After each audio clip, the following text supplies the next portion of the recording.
right, everybody, welcome to the first episode of the Bourbon Showdown Podcast. My name is Jesse Jones, and this is episode 1 with Heaven Hill's Master Distiller, Conor O'Driscoll. Enjoy, everybody.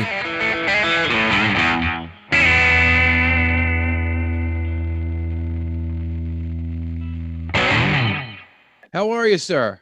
I'm well, thanks. Good to hear you. Nice Good to to hear see you. you. Well, thanks for coming on today. Sure thing. Looks like it's going to be a fun interview. Oh, I hope so. It's very nice to meet you. I am the envy of a lot of my friends right now when I told them you were coming on. Well, thank you. You flatter me, but thanks. Well, no, seriously, like this thing, I have been a bourbon guy for a while now, but it feels like the past 5 years it has really collected a new generation of people. And it's kind It of really interesting. has. I mean, I've been in the business not almost 17 years now. The difference between now and 2004 is stunning, to say the least. What do you think the trigger for that was? We get asked this a lot, and it's really hard to put your finger on and say it was that one event on that one day. But I think most of us kind of look back and think that it's probably consumers were looking for authenticity. Something that you could connect a person to a product that had a legitimate history, and all the lore and the science and the art and everything that goes into bourbon kind of struck a chord with that. And then once the momentum started, it hasn't quit. And of course, it's been great for us as craftsmen and craftswomen to be part of that and to have our hard work recognized. Most definitely. It's almost like the pendulum has swung the other way. Like there was that downtick in bourbon sales when it was seen as like your dad's drink or your grandfather's drink. And then that generation, it's almost like the vodka martini and the mixed drink crowd of that era, we swung back the other way because now we don't want to drink our mom's gin and tonic or our dad's beer. We're looking for our own identity of beverage again, and it seems like the spirit of choice has really been bourbon. And I think it plays a lot to what you just said. Just the complexity is something with a story behind it that we can relate to. Exactly. And like when you said the downtick, I mean, through the 80s and into the early 90s, it was bourbon was all but dead. And obviously companies like Heaven Hill persevered and pushed through and led the resurgence. And here we all are, just cranking out high quality whiskey as fast as we can. And that's why specifically I wanted Heaven Hill to be on. This is going to be our first episode. So Great. Of all the interviews that we've done and we have in the canon, this was the one that I was angling for, just because of not only I'm a huge fan of the product, I'm marking out a little bit right now, but I also the history behind Heaven Hill is one of the longest in the bourbon game, and the products that you guys bring with you to the table. I just wanted to see if real quick you would give everybody a quick history of Heaven Hill. A lot of the new consumers are coming at me with questions that they don't even understand that the products that are being produced, some of their favorite spirits are coming under the Heaven Hill umbrella. So I was wondering if you might just give us a quick summary of the history and maybe give us which brands fall under the Heaven Hill umbrella. Sure. Well, the company's 85 years old. Actually, in December, I forget the exact date, it might be the 13th, but December will be our official 85th anniversary. We were founded in 1935, and the the five Shapiro brothers, they owned a series of general stores across central Kentucky. And a guy called Earl Beam approached them and asked them to invest in his distillery that he had started up just after Prohibition. It turns out that Earl was a better distiller than he was businessman. So between by the time the dust settled anyway, the Shapiras owned the company, and kind of sort of haven't looked back since. So that was 1935. From the get-go, the focus of the company has been on consistent, high-quality whiskeys. So 1935 was the end of Prohibition. Everyone was thirsty for good whiskey. Heaven Hill could have brought out a year-old or 2-year-old whiskey or something young and not ready. But again, right from the get-go, they said, we're going to bring out a bottle and bond, at least 4 years old, 100 proof, met all the rules and regulations for bottle and bond. And that kind of is our DNA. I mean, it was a line that was drawn in the sand on day one, and we live up to it every day. And again, consistent, high quality whiskeys. So since then, we've grown and grown and grown, and I now run the world's largest single site bourbon distillery. How does that feel to say out loud? I still kind of pinch myself, to be honest with you. That's crazy. And I've been there not quite 2 years. It'll be 2 years in end of January. So yeah, it's pretty cool. But at the distillery, we mash 5 distinct mash bills. So we mash a rye bourbon, a wheated bourbon, a rye whiskey, a wheat whiskey, and a corn whiskey, and they are all in our regular rotation of production.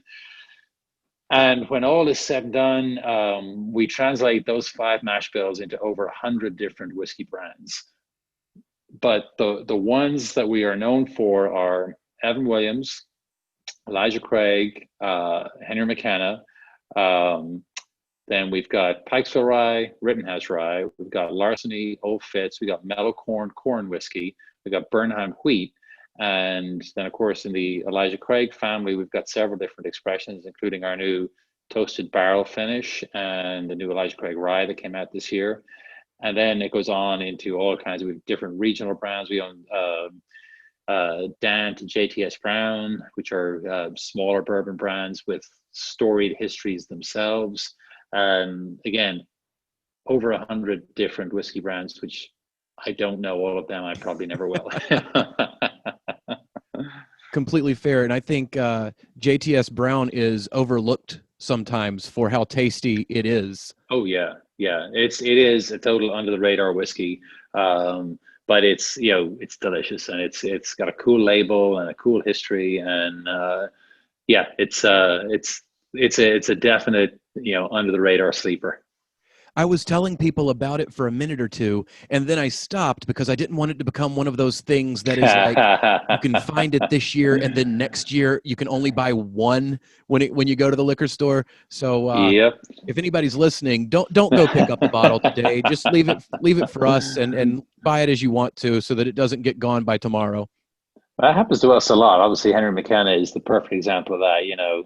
A 10-year-old bottle and bond, just really good whiskey, available generally anywhere for $35.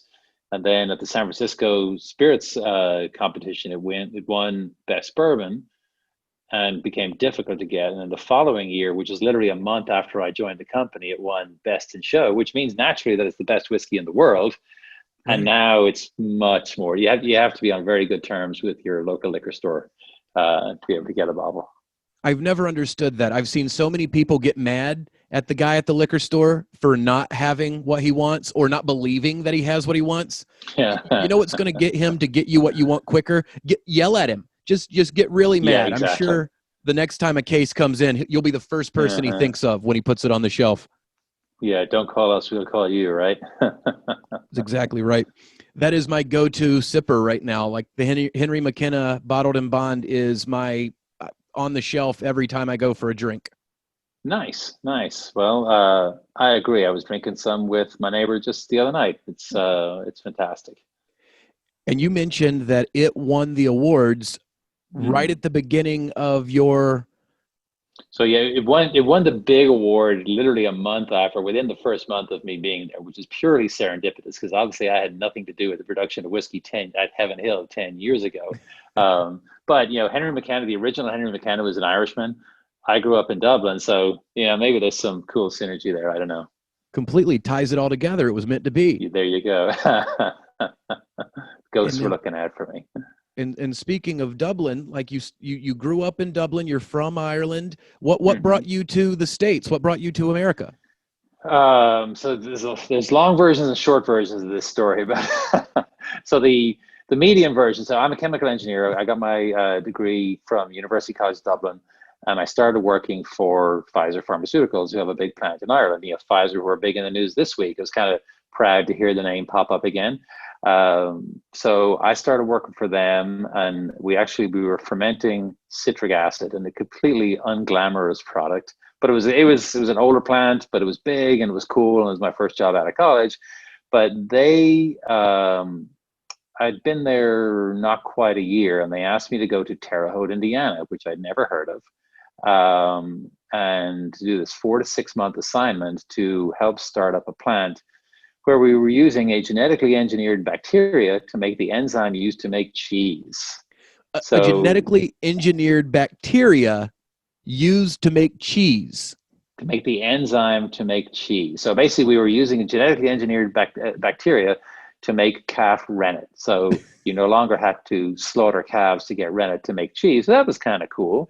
That's awesome. But again, so yeah, it was, I wasn't a year out of college, and this wasn't cutting edge technology. This is bleeding edge technology. Completely. Sounds like if it goes wrong, that's how zombies start.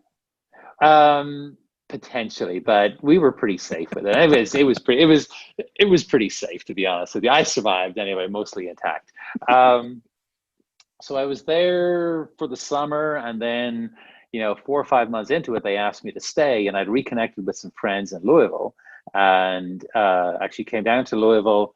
I keep getting phone calls, even though I've put it on Do Not Disturb. But anyway, I had reconnected with some friends in Louisville and was coming down here on the weekends. And after Pfizer made me this offer, I came down here. We went down to Dale Hollow, which is a lake on the Tennessee border. And it was in September, and it was this beautiful late summer weekend. And as I was driving back to Terre Haute, wrestling with this idea, I finally decided I'll stay so long as it's fun. And 30 years later, it's still fun.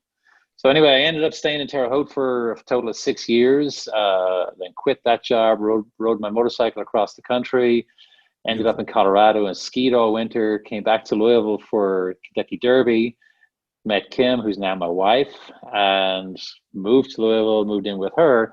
And I'd always said that if I went back to Dublin, it would be cool to get a job making Guinness.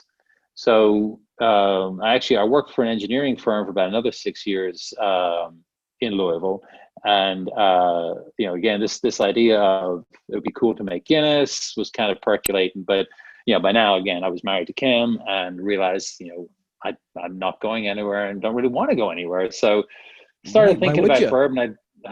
Why would you? It sounds like everything was going exactly the way it should. Exactly. It was, I mean, life was good. Life is good. So, this was around about 2002. I started thinking, this bourbon thing. I'd been drinking bourbon for maybe a few years and was kind of enamored of the stuff we talked about earlier, the cool history of it, the fact that it's so tied in with Kentucky history and with U.S. history. And there was an art and a science and even a black magic to it. So, I started knocking on doors in 2002, but of course that predated any even inkling of a boom by almost a decade at that point, I think. So eventually in 2004, anyway, Brown-Forman opened the door slightly. I stuck my foot in it, and they hired me. And that was February 2004. I was hired as production manager in their Shively distillery, the Brown-Forman distillery here in Louisville. 5 years there, 9 years at Woodford. I left there the summer of 17. Was with Angel's Envy for a short stint when Heaven Hill called and offered me this position. And here we all are. That's one thing I love about your history. Every brand that you've been a part of at a time when they were really producing good spirits. Like when I was going through. It's been the magic touch. Rewarding and I don't know.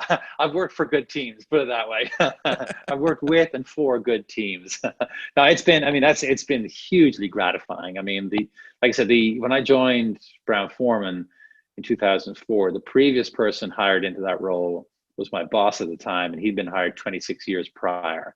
That gives you any measure of how different the industry was then. But what a great time to learn, And then when I went out to Woodford in late 2008, early 2009, and that was when the economy tanked. So, we thought about, shutting up shop at Woodford, because no one was going to buy super premium bourbons.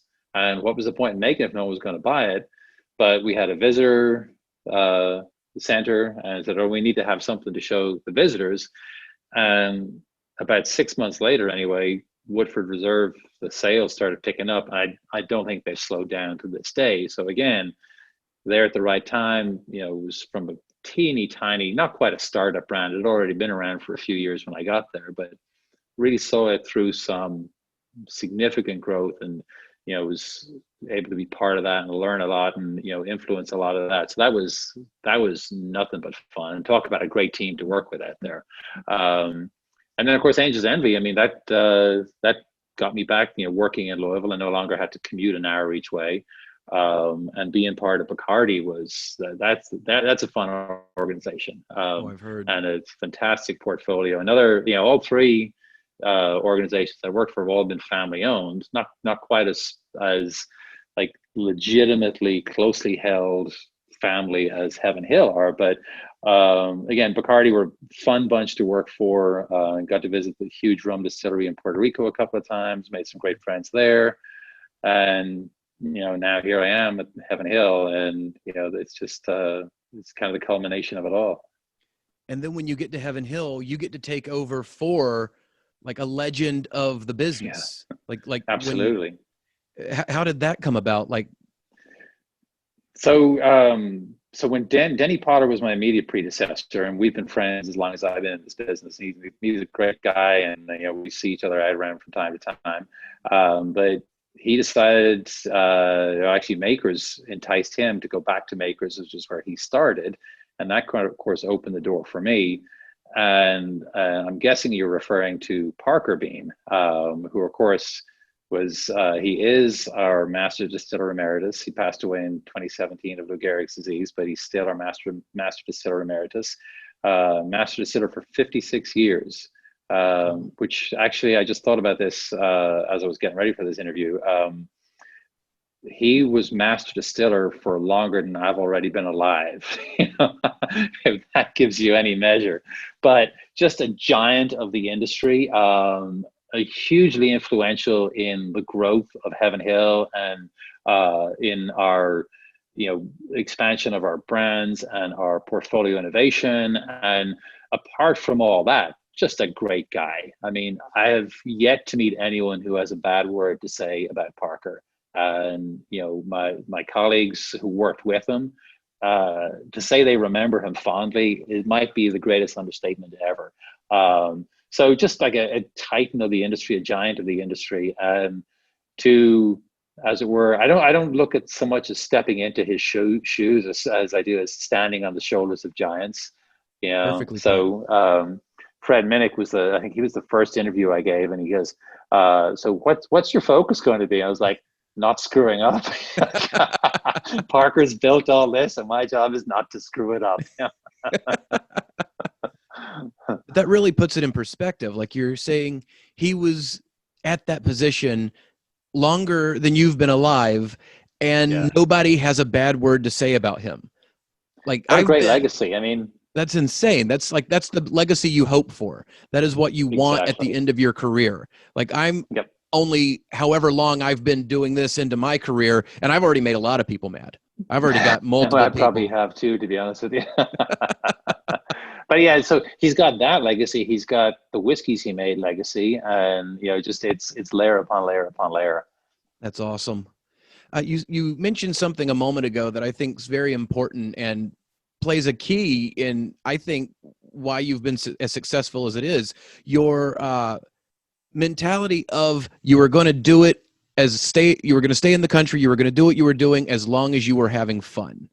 It really made it sound like you were letting it go organically where you were directing it, but you were still allowing things to progress naturally. You weren't shoehorning anything in, and it's really a testament to what can happen when you trust your instincts and go for what you think will make you happy. Too many people do things that they do just to do them, Yeah, well, I think you're right, and it's again, I don't think at any point did I say by such and such a date I want to have this role or that role or anything. But it's I guess look at the Irish. I've apparently made good decisions and then made the best of them. And again, it's no man is an island. So I've been surrounded with great people. I've worked for and with great teams, and of course, my family have been a huge support for me throughout all of it. So yeah, I definitely feel very lucky. That's awesome. And I don't think enough can be said for that. So many people, I don't want to say people, I just think in general, if they aren't successful immediately, or if they don't reach the milestone they're going for, they'll set unrealistic goals for themselves where they should be focusing on just getting better at what they want to be doing.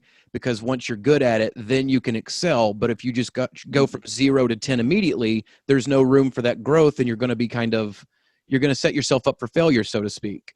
I think it's commendable that you just have built it over the years and grown into it and gotten better, and now you are at the top of it. It's well, impressive. thank you very much. I still feel like there's room to grow though, and again, I've been with Heaven Hill 2 years, let's call it now. So I've got 54 more years to like in past Parker's 56.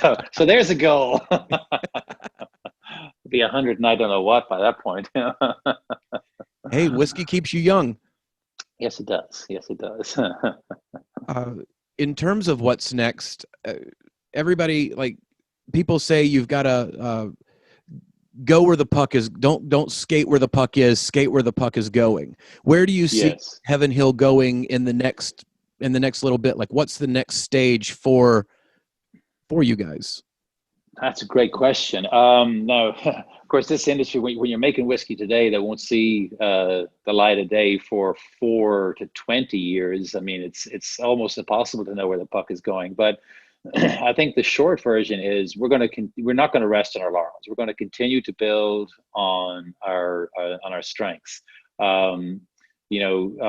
Smart innovation, brand extensions. Like if you look at what we've done with Elijah Craig, it started out as, the 12-year-old, and then it became small batch, but we keep the 12-year-old as the barrel proof. And then this year we brought out the toasted barrel finish, and we brought out the Elijah Craig rye. So very deliberate, focused growth on our brands. A continued building on our legacy, and we brought out the Heaven Hill 7-year-old bottle and bond this year, about this time last year. And again, front and center, writ large across the bottle is Heaven Hill. I mean, we are reclaiming that name because it had been associated with bottom shelf vodkas maybe, but we know we're better than that, and we know our history and our legacy is in great whiskeys. So we bring out a super premium 7-year-old, clearly age stated, 100 proof bottle and bond whiskey to great acclaim. That was a master stroke, by the way. It was. Now, I can take no responsibility for that. I mean, there's our brand team. So this is what I mean. I'm surrounded by just really great people who kind of make my life easier. But I mean, it's a gorgeous package to start with, and then the whiskey inside is just spectacular too. It's right behind McKenna for me when I go to pour. If I have McKenna the night before, it's probably going to be the bottled and bond the next day. Nice. Followed by my wife's saying, drinking again. I guard that one closely because it's not available in Kentucky. It's a very limited thing. So I don't want to bogart everything I can get and prevent our consumers from getting it. So, but yeah, I like that one a lot. I would love to hear how that conversation goes when you want a specific bottle and somebody has to tell you can't have it. Well, I try not to be greedy because I've got so much whiskey. I mean, I think you can see behind me. That's just a small part of what's behind me. And I can't complain. I've got all the whiskey I need, but it is nice to get the little gems from time to time. Oh, totally. I opened up I mistakenly opened up the floodgate today for questions that the average consumer wanted to ask you. And 3 of them were very good questions, and about 500 of them were, where can I get Old Fitzgerald 14-year? Where can I get this? Where can I get that? And so to everybody listening, he just said he can't get them, so he There probably you can't get them for you. go. Just I mean, keep on hunting. the best place to try, when they're released, is keep your ears open for when they're going to get released, and then go to the Bourbon Heritage Center in Bardstown, and often the Evan Williams Bourbon Experience here in Louisville. And if anyone's got them, they're those two are pretty good shots to get them. Perfect. That is of all the brands, which one would you, if you had to pick, which one would you say is your favorite right now? You know what? Or is that like a asking really which question. child is your favorite? Luckily, I only have one daughter, so that's easy. But honestly, I mean, my usual answer to this one is Pikesville Rye. It's Pikesville Rye. I mean, that's such a spectacular whiskey. Now, the reason I kind of sort of hesitate on that is, my whole career I've either, I've made and drank and been exposed to and been around rye whiskeys and rye-based bourbons. So when I joined Heaven Hill, and we've got this great brand, Larceny, a wheated bourbon, I really had to kind of re-educate my palate on how to enjoy that. And now, of course, we've brought out the barrel proof, and that one is just spectacular. And it's for a so wheated good. bourbon, it's so amazingly good. And Larceny continues to grow at crazy rates. So clearly our consumers agree too. But I guess the point I'm making is that I'm doing, the portfolio is so broad and so deep that it kind of sort of is hard to pick one favorite, but force me into a corner and I'll say Pikesville Rye. Beautiful. So it sounds like of all the kids, they're all doing very well. All of them are going to good schools, making the right choices. Pikesville's just maybe at the top of the class. Exactly. That's a really good way to put it. That's awesome. And you do so many of these interviews. I know you get asked everything under the sun. What do you do, something non-bourbon related? Like when you want to not do bourbon for a minute, when you want to take a day off, what is a day of fun look for you that doesn't have anything to do with this?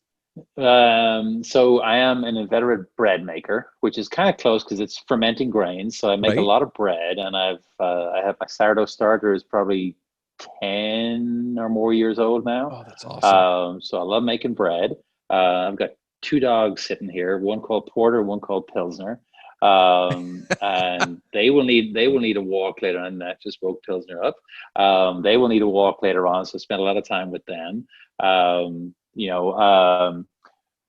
Other hobbies I do, I spend a lot of time in the mountains when I can. I've got a bunch of buddies. We have been the first week, if you need me the first week of September, I'm not available because I'm somewhere in Colorado off the grid with a bunch of 9 guys.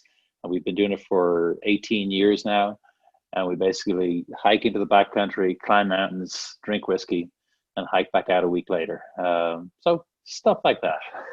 Beautiful. I think that's something that everyone should do at least once in their life. We try to do it about every year as well, but there's something about completely unplugging from everything you have going on and going out to where there is no connectivity. There's no, only the people you choose to be around, which I also think is kind of important, and just living free for a week or so. It's fantastic. And goal one of this is no cell phone coverage. And we all put our phones on airplane mode when we're there anyway, just in case Verizon have upped the game and they've got a new tower nearby or something. But the Southwest Colorado is pretty easy to get gone, and it's spectacular countryside there. That's awesome. There's always 2 things that happens about day 1 or day 2. There's always the one guy that breaks and you catch him cheating and you got to reprimand him a little bit. And then there is about 2 days in, your wife finds you somehow. Well, luckily, like I said, we've been doing this for 18 years now. So everyone knows the rules and all our wives are happy to play along. So that's perfect. It's kind of cool. Yeah. So literally we go off the grid and, we'll get hold of you next Friday evening. See you. That's awesome. It's pretty so awesome. what you need, just to unplug. It really is. But we always have whiskey with us, so that's important too. Well, of course. I mean, there's roughing it, and then there's crazy. Yeah, yeah. There you go. Great way to put it. You know Great who way to turns put on the it. cell phone first? The guy who runs out of whiskey first. Yeah, we have run out of whiskey, but we've pretty much got the. It's funny. There's one of the trips we were literally down. We were passing around capfuls of whiskey around the campfire on the last night. That's how little we had left. But we've learned our lesson since, and we bring enough now. When we were much younger, we were young and we were cocky, and we all go with the idea that we would fish and that we would catch our dinner, and that would be how we sustained ourselves the entire time we were there. That's so the marshal shows up, and none of us had fishing license, and tells us we can't fish immediately. So we all had handles of whiskey. We were all prepared to drink for days. And then we found out that we were also going to be crayfishing and eating off the land whatever was edible while we sustained ourselves with whiskey. Yeah, that's poor planning. We've learned to appreciate dehydrated food. Oh, we were young and stupid. One of those wonderful trips where you remember it fondly now, but at the time it was like Survivor month 3, and we'd only been there 48 hours. But you had whiskey, so that's good. That's exactly right. We were warm. We were all warm. So it's one of the things that I really wanted to, and you've already talked to it a lot, with the new consumer out there, there's so many choices. There's so many, it can be daunting when you go and you don't know how you want to branch out. What suggestion would you give if somebody, like, say they love Elijah Craig, but they're looking to expand their horizons, they're at the liquor store, all the marketing makes it look like every bottle's amazing. What are some things people can do to keep from going home with a bottle that they might not like? Well, obviously buy a Heaven Hill product. That's the short answer. Obviously, yes. Which I'm only slightly facetiously saying that. I mean, obviously there's a lot of good whiskey out there right now. But podcasts like this are a great source. And I'm sure you'll have other episodes with other producers on, and they'll brag on their stuff, and many of them rightly so. So get information from good sources. I've talked about our portfolio being so broad and so deep. So, if you like Elijah Craig, I mean, you can stay within the Elijah Craig family and try the rye or the toasted barrel and see where that takes you. And if you like the rye, well, then maybe that encourages you to try Rittenhouse or Pikesville. You want a complete departure, go to Larceny, or if you really want to go on a complete departure, try Mellow Corn. It's a bottle and bond corn whiskey, which is, people will, this is one of the great things about our portfolio and about the business the way it is right now. It's like everyone wants the unicorn bottles. Everyone wants the Fitz 14 and they'll climb. And I'm going to quote my good friend Bernie Lovers, our global brand ambassador on this one. It's like when you're, climbing up the shelf to try and grab the unicorn off the top shelf, look down at the gold bricks you're standing on. The gold bricks, like Evan Williams Bottle and Bond, Evan Williams Single Barrel, Evan Williams 1783. I mean, another just little branches out from the portfolio. But even Mellow Corn, it's like I said, it's a 4-year-old Bottle and Bond corn whiskey, and it tastes great, and it makes a great cocktail, and it's got a cool 1945 label on it. So it totally does. And it's like, why would you buy a corn whiskey with a paper 1945 label on it? Because the whiskey's really good. That's why. But again, there are a lot of good whiskeys out there, and don't be afraid to try the gold bricks on the middle shelves, because you don't need to spend hundreds or even thousands of dollars on a bottle just because that's what the hype is. There's a lot of good stuff out there, and if you spend $30 on a bottle of whiskey and you don't like it, what have you lost? $30. Exactly. You spend $300 on a bottle of whiskey and you don't like it, it kind of going to hurt a little bit more. I think that's a great point. I think a lot of freshman bourbon hunters will immediately go for what they hear they can't have. I think there's that I can't have it, so I want it. But to your point, if you find something you like, there's no reason that you like it. That's a win. You already won. You found the thing. You paid $30 for it. It's enjoyable.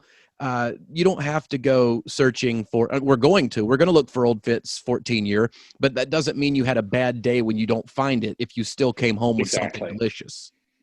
Yeah, and instead of paying $140 for that, pay $14 for Evan Williams. Yes, exactly. And I have a bottle of Mellow Corn on my shelf. It is one of the things that. So do I. I mean, you have to. So if for nothing else, when people come over and they want to try something that might be that they've never had, Mellow Corn is a wonderful, wonderful way to expose people to something new. And it makes interestingly enough, it makes a really good Paloma, which is typically a tequila cocktail, but it's, the other flavor in it is grapefruit juice or grapefruit soda. And Mellow Corn makes a really good Paloma. Who knew? I'm going to try that tonight. So there you just replace the tequila with Mellow Corn. And what's the drink called so I can find the rest of the recipe? Paloma, Paloma. Paloma. All right. So it's grapefruit juice, obviously in this case Mellow Corn, soda, and a lime, and I think that's it. So it sounds very tropical tequila, but do the switcheroo with the Mellow Corn, and you got yourself. I mean, a night like tonight, it's a nice warm evening. It'd be kind of perfect. I love it. I'm definitely going to give it a go tonight. Anything that I can do that brings Mellow Corn back into the conversation, I do it probably more often than my friends would like. Nice. Well, thank you. Well, I know when I go market visits and whatever, it's a lot of bartenders want to talk about that, and that first, and the rest of the portfolio later on. So whatever about the unicorns, whatever about the new stuff, tell me about this Mellow Corn. I think it should be a prerequisite. If you're going to buy a bottle of something that's $300 and you're never going to see again, then you've got to take a sip of Mellow Corn in front of me before I will sell it to you. Yeah. Well, I read something like when I got into business first, that to understand and appreciate American whiskey, you have to understand and appreciate corn whiskey first, which makes sense from a historical point of view. And why wouldn't you? And again, it's new drinkers, they might be put off by higher proof or big, bold, rye-based bourbons. Mellow Corn, mellow, chill, easy to drink, nice light whiskey, Completely. and hip as hell too. I knew I was going to enjoy talking to you, but I wasn't ready for Mellow Corn to come up.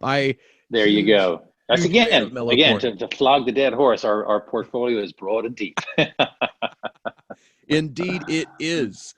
So you have everybody coming at you with bourbon questions all the time. Do you get like the random bourbon fans? Do they find you? They do. Now, I wouldn't say random. The whiskey fests. When we used to be able to have whiskey fests, you get just some real diehard whiskey fans, but they're kind of fun to talk to too, because they're so into it, and they can't wait to talk to you and to have like a conversation like this. And the first whiskey fest I went to was Chicago, 2019. Yeah, Chicago, and all of a sudden people were asking me for my autograph. And, a month prior, I hadn't been a master distiller. Now, apparently I'm a master distiller and people want my autograph. So that was a little bit of a, wait, what? But at the same time, it's very gratifying. And then you better realize that, these are the people buying our whiskeys and, making the money that they pay me with. So why wouldn't I enjoy that? And they're great to talk to. It kind of makes it kind of sees the wheel full circle. It's great to make whiskey. I love fermentation. I love distillation. I love drinking it. And then to meet the consumers who are equally passionate, that's just fun as hell. That's the perfect answer. I've been doing stand-up comedy for so many years, and the appreciation that you get from the crowd is the same thing you're talking about when somebody comes up to you and says they enjoy your whiskey. It's just that, and some people can get put off by it if they are not in the mood to talk, or if they don't like people. You wouldn't believe how many people don't like people who make their business in people. It's really wrong weird. choice there. Well, they like That to tell sounds like a jokes, but poor then they don't like decision. to shake hands. Weird, very weird. But that's a wonderful answer, and it shows a true appreciation for not only what you do, but the people that you interact with that buys the whiskey. So it's a Exactly. full I mean, circle. I'll joke and say, I can make it all day long, but it kind of doesn't matter until you decide to buy it and drink it and enjoy it, and then buy it again. What's the point of me doing my part if you're not doing yours? So to our loyal considerers, and we've got some loyal fans who absolutely like eat, breathe, sleep, and of course drink Heaven Hill. Hats off to them. Thank you. Most definitely. People with their whiskey, they can be very brand specific. Like once you are a Heaven Hill man, it's almost like back in the day whenever there were two products, there was Pepsi and Coca-Cola. You had to pick a side. Yeah. A lot of people picked Heaven Hill when they were making that choice. God bless them. Yep. Thank you, every one of them. So you guys have sent me some goodies. I've got a couple more questions before we get into that. Okay. One, a lot of people don't understand what it takes to become a master distiller. If anyone at home is listening and thinking about a career in distilling, what advice would you give them? Is there something you wish someone had told you when you started that maybe could be helpful to someone as they enter the realm of distilling? Let's see. I think I almost brought this up earlier in answer to a different question, but the whole thing about having fun. I mean, I've said it, and I believe it's true that if you don't have a passion for it, I mean, it is a handcrafted. Even though, I mean, our distillery, we make enough whiskey to fill almost 1,400 barrels a day, so it's a big whiskey facility, but we handcraft. I mean, we are handcrafted with giant equipment, but the thing is, we're craftsmen, we're craftswomen, we care about it, we're passionate about it. And I firmly believe that if the whiskey made by people with that mindset tastes better than whiskey made by people who come to work and just come to work. So having that passion for it, kind of being into it. There's the industry again has got so many opportunities for all kinds of people. If you want to go in the hospitality end, there are visitor centers. If you want to go in the culinary end, there's all kinds of connections between bourbon and food, the history of it, and of course the production end of it. And there's all in engineering, marketing, sales, microbiology, whatever you want. There's a niche for you in there, and it really is. It's a fun industry to be in. It continues to grow. There's a lot of great people in it who are just fun and passionate people to work with. And I don't ever have to drag myself to work. And even if there was a day where it's like, oh Christ, I got to go to work, I'm going to work to make whiskey. How bad can it be? Exactly. What's the old adage? If you love what you do, you'll never work a day in your life. Exactly. But it's rewarding. It's fun. And I think just the continual be open to learning. I've got this title now, and yay me, but there's stuff I learn every day about just talking to colleagues, talking to peers, talking to people at different distilleries, whoever it might be. You're picking up nuggets, just like, oh wait, hang on, that makes sense. Putting those two and two together. So it's a perfect opportunity for lifelong learning, and there's all kinds of upsides to it. Perfect. Another wonderful answer. Thank you. Last question, and then we'll get on to the goodness. Who would you put on your Mount Rushmore of distillers?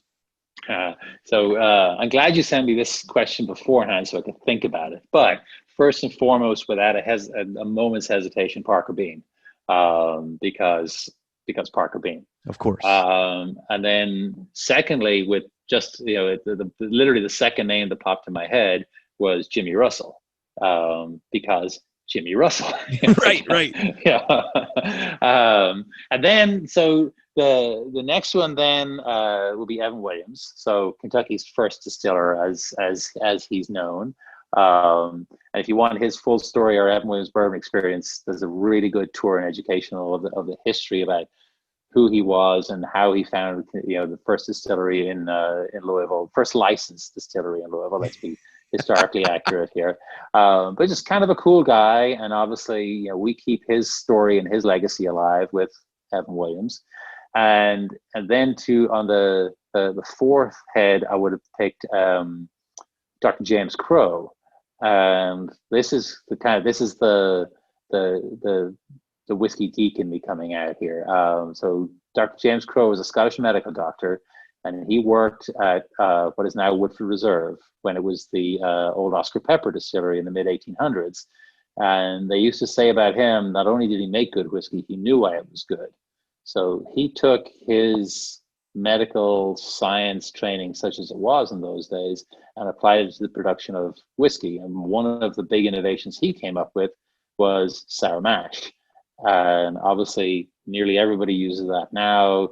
The reasons he came up with it, he kind of put two and two together and got four.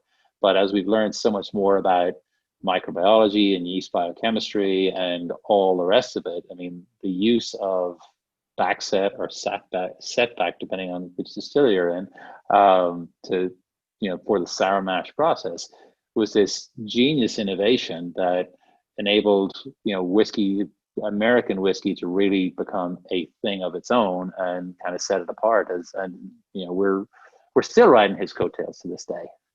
That's awesome. A very good list. I like the last one. I think the last one's my favorite that you said. There you go. And we could go down that rabbit hole for a couple of hours if we really want to, but cool legacy. And, so the, Old Crow whiskey is named after him, the Old Crow distillery. He really put his name on the map, but, for being that pioneer in the microbiology end of it, that's where he gets my vote.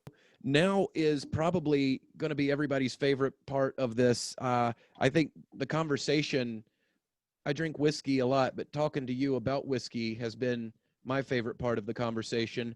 I know everybody will be interested to know what we're going to be drinking. You guys sent me some phenomenal bottles. Start first. You can't not start with the Elijah Craig small batch. I think that is just a perfect place. Great choice to go. I've got a lot of newbies that ask questions, and me, I'm by no means an expert, so I always like to ask, when sampling a whiskey for the first time, like, what is your approach? Have you developed any particular habits when you taste something for the first time over the years? Usually the way I do it, I mean, of course, it's hard to approach it for the first time because I drink so much whiskey. But when I'm doing leading tastings, I mean, the first thing I got to remind people, it's like, everyone just chill out, we're drinking whiskey here, everyone relax, we're going to have a good time, because people get so nervous. Am I going to say the wrong thing? Am I not going to be able to pick out the right flavor, whatever it might be. So I'm going to sound effects. There we go. And I'm just going to pour a little sploosh of Elijah Craig small batch, 94 proof. And I'm drinking mine from a Glencairn. And so again, if I'm leading a tasting, talk about how it's a multi-sensory experience. So we're looking at the color, and of course, whiskeys in general and bourbon in particular are, it's all about that beautiful, clear amber color. And you want to nose it. And, it doesn't really matter if you can't pick out the marzipan or the burnt orange, whatever it might be. I mean, to me, that just smells like a good whiskey. There's no one note overpowering. There's complexity. Of course, we don't want to spend all day sniffing it, but clearly, a bourbon whiskey, but lots of vanilla and caramels. There's some sweetness. There's some nice almost floral or herbal notes on there too. And then the important part, Nice sip. So nice. 94 proof, smooth as you like. And again, there's just a kind of a hint of the barrel character in there. Nice, it's not overpoweringly woody or oaky, which is obviously something you don't want. But baking spices coming through, a lot of kind of cinnamons, nutmegs, that type of Christmas spice is kind of in the background. Clearly nice sweetness, but it's not in no way cloying. Again, the vanilla and caramel that we smelled in the nose show up very clearly in the flavor as well. But rich, complex, smooth, no off notes, and just an entirely pleasant glass of whiskey. But if I was trying something for the first time, that's more or less what I do without quite as much yappity yap. If I'm drinking, if I'm just pouring myself a nightcap or whatever, I usually drink it on the rocks. That's I would say 80% or more of the whiskey I drink on the rocks, because that first sip, you're going to get it pretty close to how it is in the bottle. But then as the ice melts and opens up, it's going to kind of dilute out the whiskey and allow you to pick it apart a little easier and find out what the nuances are in there. It makes it like I said, it allows you to drill down more easily, because the heat of the alcohol dissipates, and you can start picking up the more subtle flavors in there. And one of the things I'd like to remind people is that tasting whiskey kind of is a learned skill. There are people who are much better at it, but you can learn to taste whiskey, and the hardest part is putting the adjectives to what you're tasting.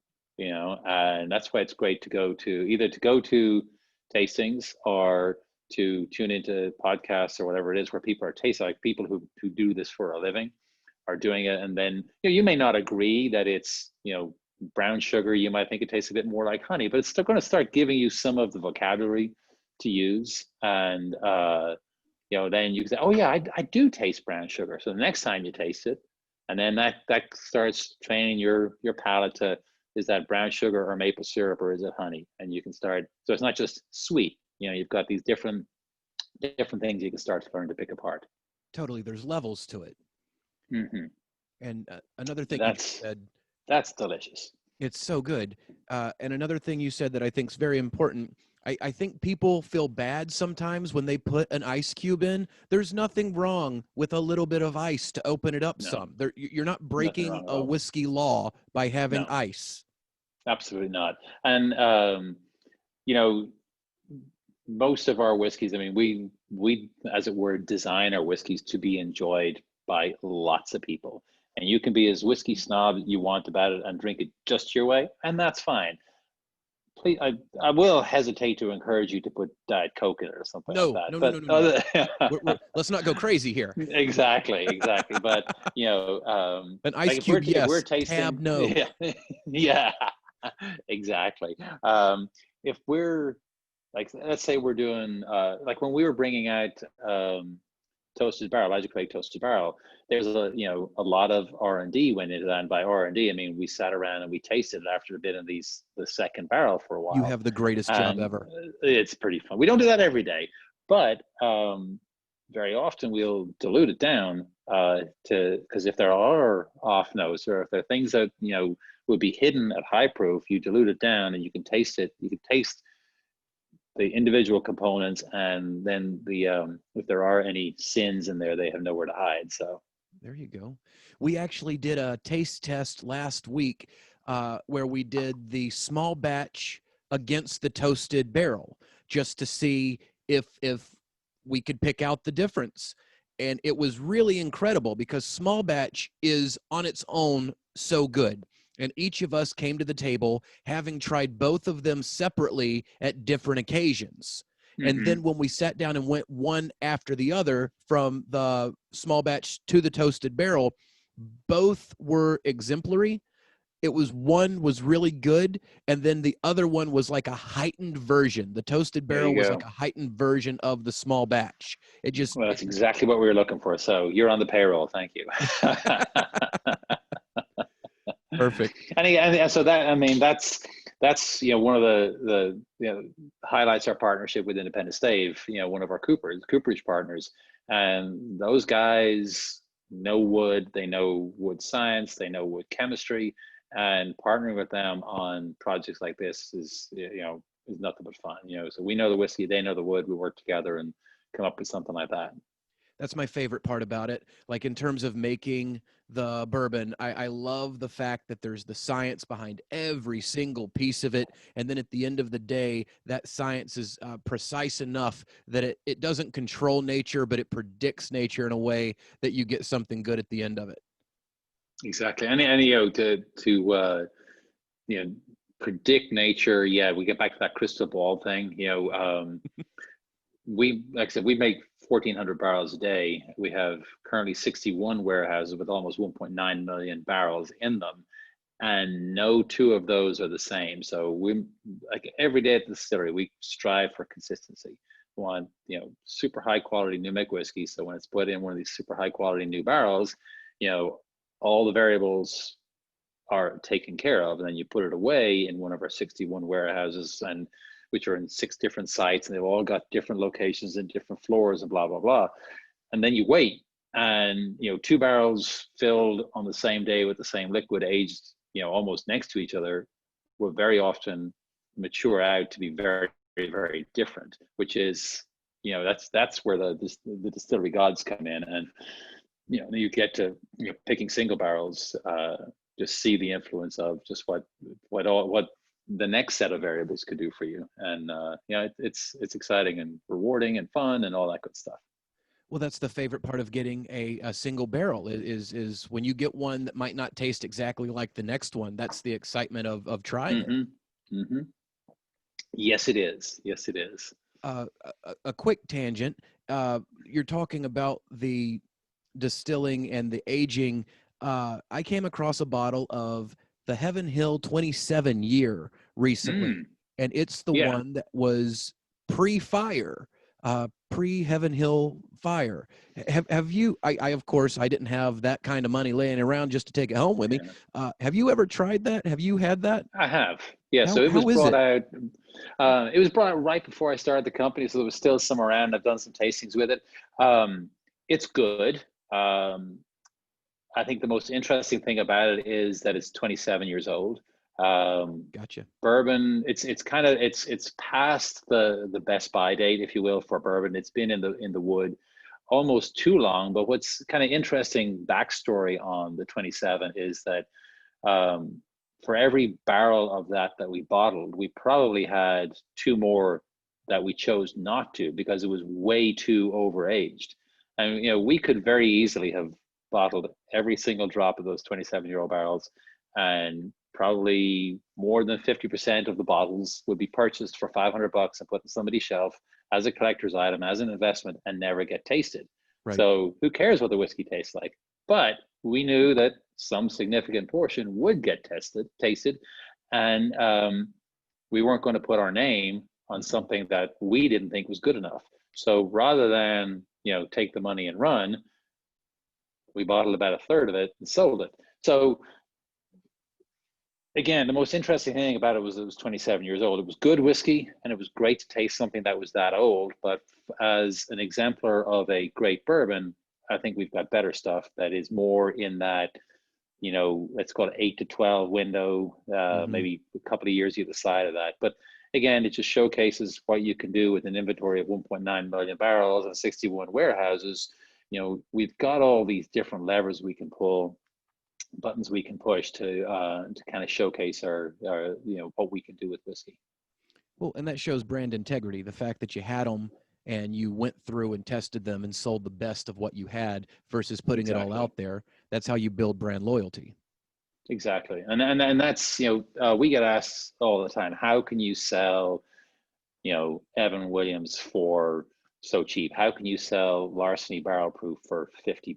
Isn't it worth more than that? And like, we've got 85 years into this business by kind of our consumers are loyal to us, we're loyal to them.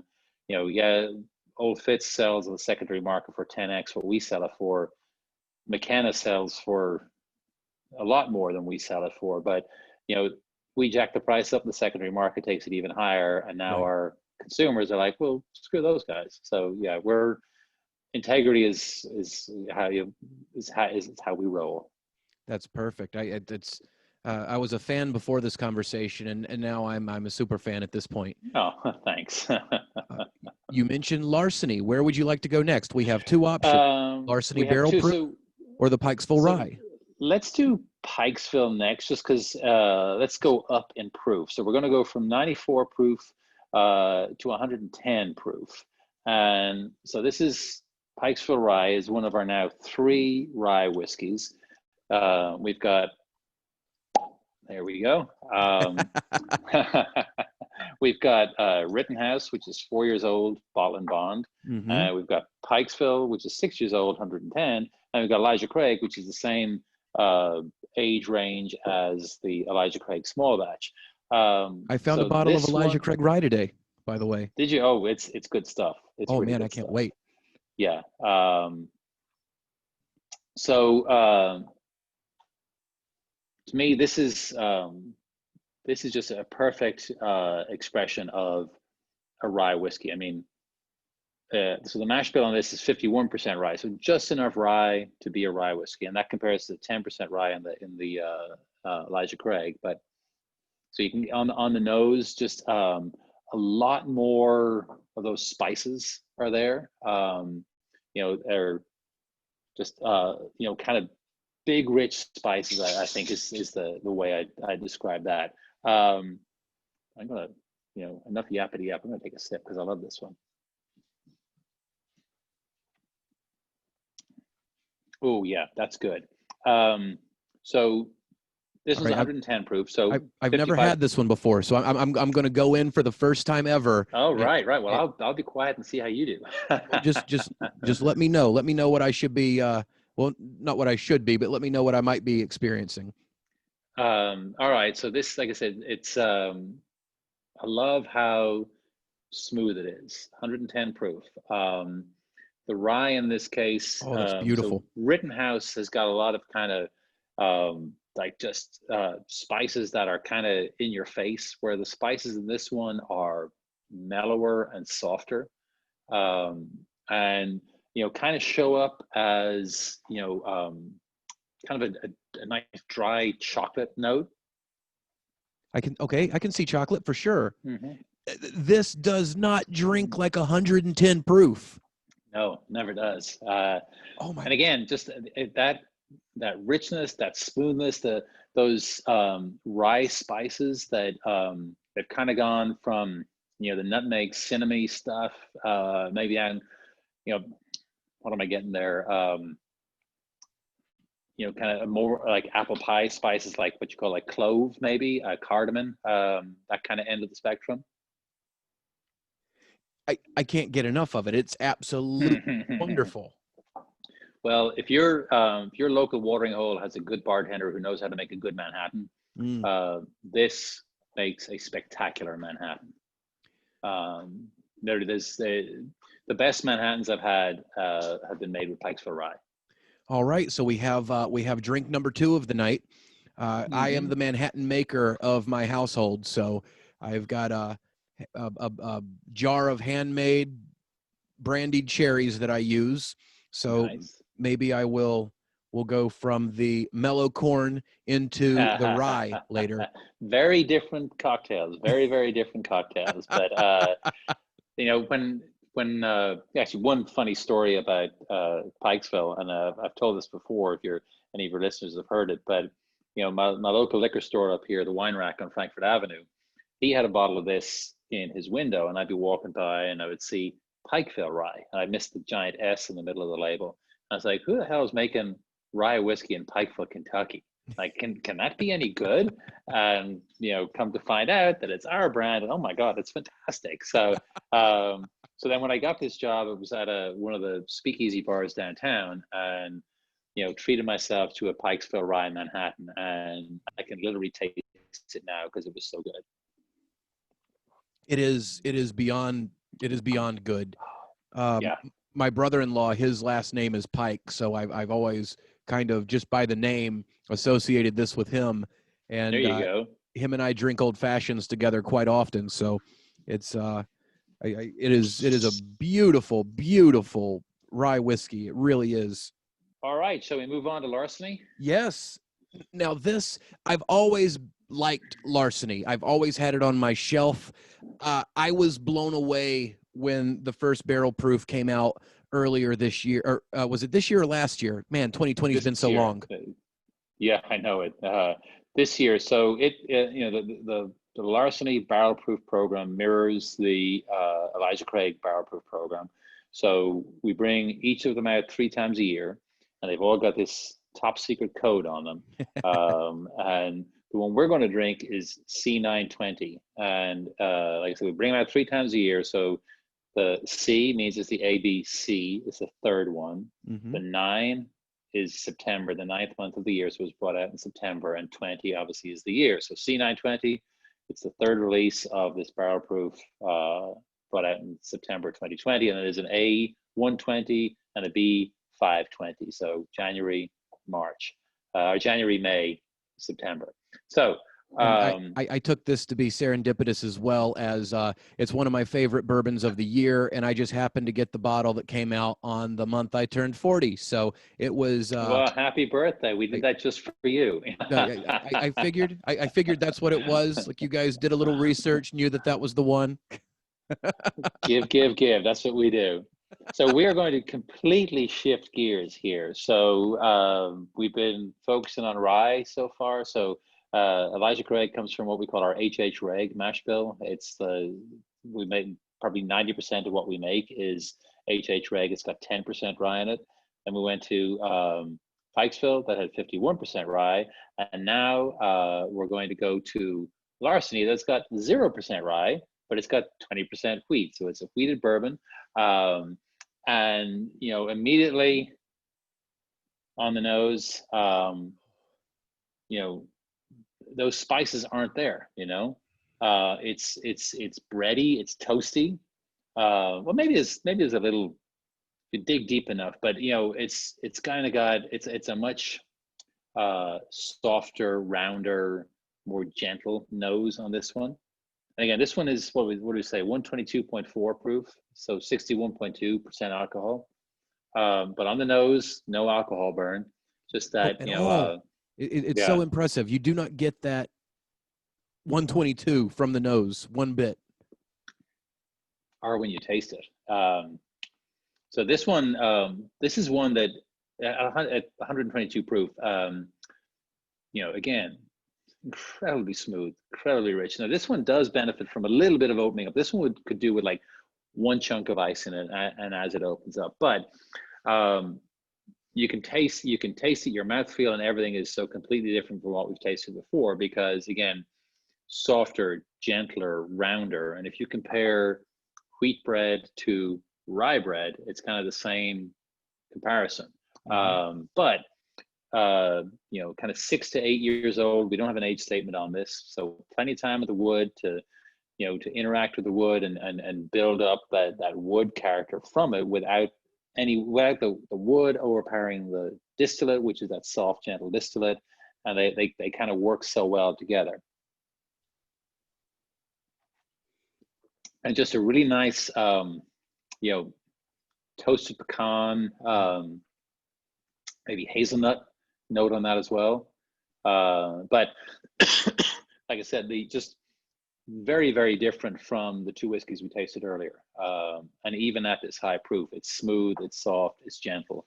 And it's a kitty cat. And the regular, It's a kitty cat. I would not think. Hey, kitty cat, I like that. Just sipping. I would not think that's 122 proof.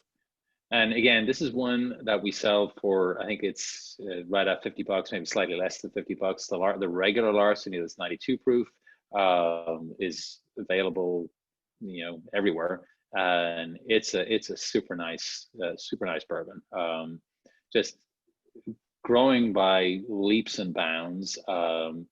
And you know, again, I think I mentioned earlier, you know, when I joined Heaven Hill and had to, as it were, learn to drink Larceny and learn to appreciate wheated bourbons, it was a very short learning curve. It was like, wow, this stuff is different, but oh, it's really good. I like this. So, well, it's a wonderful change of pace. Like when you're drinking a rye and then you go to a wheated, it's if you're looking for something that takes you to another place, it's a perfect option. exactly. And then we were talking earlier about kind of exploring the shelf, like where should I go next? Mm-hmm. I mean, that's something that a brand like Larceny absolutely gives you that opportunity. So again, a trusted distiller, you know, it's a Heaven Hill, so you know it's going to be good, but it's something completely different and allows you just kind of broaden your whiskey experience, broaden your whiskey knowledge, and enjoy something really good. I love the idea of branching out within the brand that you know, because if they made the first thing that you liked, they're probably going to make the next thing that you like. I think that's a smart way to grow your palate. Of course, you'll eventually try somebody else, and if you like that, then you can do the same thing. But I like the Exactly. idea quite a bit of, you know, you've got a good hand giving it to you from this one, so why not, you know? Exactly. But this one, I mean, I literally had the I'm actually drinking from the tasting sample. Maybe Oh, you can see on wow. my camera there. So, and this actually sat on my bar for a little bit. And you know, when the C920 came out, I was like, I should drink that because people started asking me about it. So it was only a few weeks ago I poured it, and it was like, oh my goodness, why did I wait so long? This stuff is fantastic. It's so good. It's one of those, if I'm going to start high proof, I will start high proof for maybe the first of the evening and move on to something else for the second. But it has been one of my go-tos. I now have listed 3 go-tos with you since I don't know what that says about We me. I got might him, man. We got him. We're, like I said, we're 3 in. We have 102 or 107 or whatever it is left to go. Right? we'll be blind. We'll be It's blind going to by be a tomorrow. long night.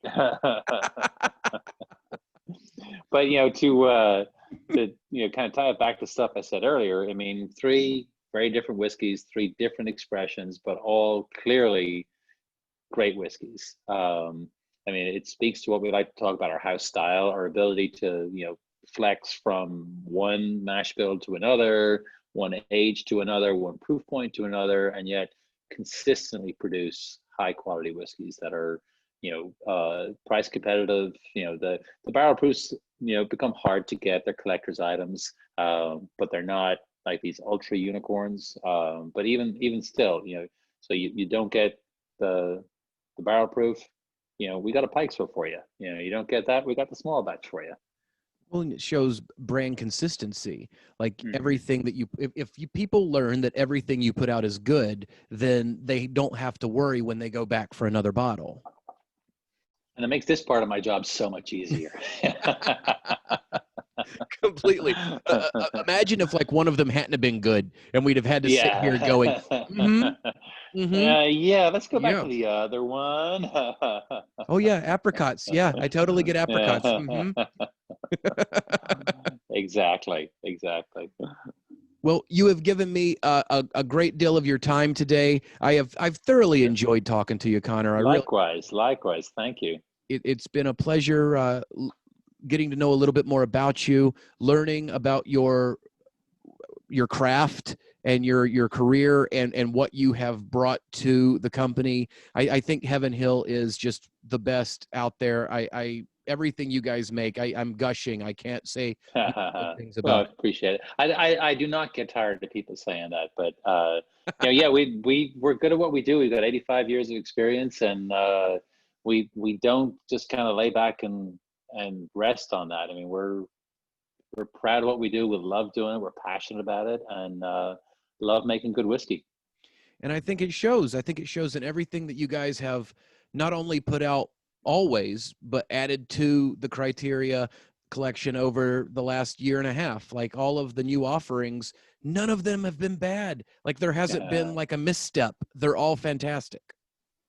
Yeah, because it's not that we worry about that, but yeah, we focus on that. We don't want to bring out a misstep. We don't want to be like the having the 7-year-old bottle and bond that we talked about earlier. That was Whiskey Advocate's #4 whiskey of 2019. What a great accolade. And yeah, we want to keep building on that. We want to. We love making good whiskey, so.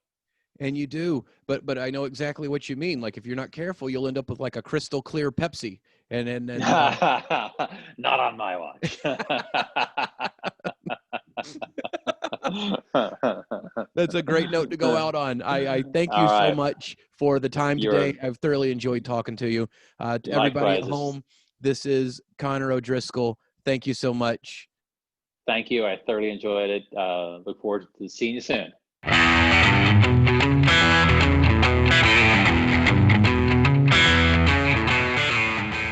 All right, everybody, we did it. That is the first episode of the Bourbon Showdown Podcast. I want to thank everybody for listening. I want to thank Mr. Conor O'Driscoll for taking time out of his busy schedule to talk to us about bourbon today. He really is a wealth of knowledge on the subject, and we appreciate his time so much. So thank you very much, Conor. We loved having you on the show. Now, everybody, go out and buy yourself some Heaven Hill products. Go get yourself a bottle of Elijah Craig, some Pikesville Rye, some Larceny Barrel Proof. Buy all three. I don't care. Just go buy some goodness. We want to thank Will Jones for providing the music that you heard in the background of today's episode. Will's an amazing guitarist. If you ever get a chance to hear him play, go do so. Find him on YouTube, find him on Facebook, find him on Instagram, and then come on back because next week we have Greg Metz from Old Elk on the show. I don't know how we're starting with so many awesome people right out of the floodgate, but we've got him next week, so come on back. And if you would, please do me a favor, hit that subscribe button. Go do whatever you need to do to make sure that you know when this show's coming out. It's a weekly show. It's the first season. We're only going to have 12 episodes this first season, and you don't want to miss any of that. It's going to be a lot of fun, so go ahead and click that subscribe button and come on back next week for another episode of the Bourbon Showdown Podcast. That's it, everybody. Raise your glasses and kick some asses. My name's Jesse Jones. We'll talk to you next time.